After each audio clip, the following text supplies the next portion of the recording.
Pataikiau pilies patraukiu svetainę. Mane nustebino balionų šventinė atributika.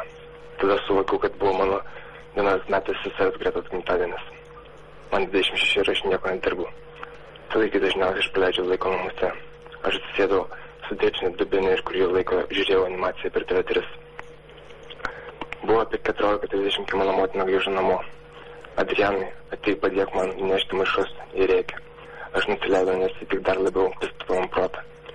Kai viską įnešiau, jį numetė nusivylimo bombą. Adrianai, aš noriu, kad viską parengtum. Tu prižiūrėsi Gretos gimtadienį.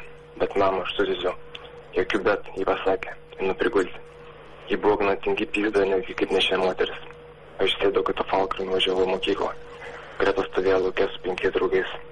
Visi maži šūdžiai sulipo į mašiną. Jie visi kikena ir kelia ertinantį triukšmą.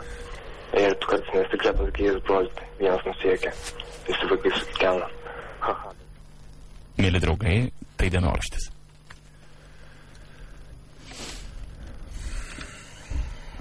Kas čia buvo, papasakok man? Čia paskambino vyrukas ir pradėjo kalbėti, aš nelabai supratau, ką jis sakė, nes tą bandžiau įsigilinti. Ir jis sako, ar tu žinai, kas yra organizacija? Sakau, nežinau, susibūrimas gal koks nors. Ne, organizacija yra, kai aš šneku be trukdžių, tai kad dabar tu patylėk ir paklausyk mano istorijos, supratai? Sakau, supratau, sako, tada galėsi užduoti klausimus. Ir pradėjo pasakoti va šitą dalyką. Ok. Keista. Ar dabar išjungi jau jį? Jo, išjungiau. Vargšas. Nu, tą skambint jam, paklaus, kas nutiko čia. Nu, davai, perskambint. Keistuolis kažkoks, ne? Tokia istorija, kažkokia vėlė čia.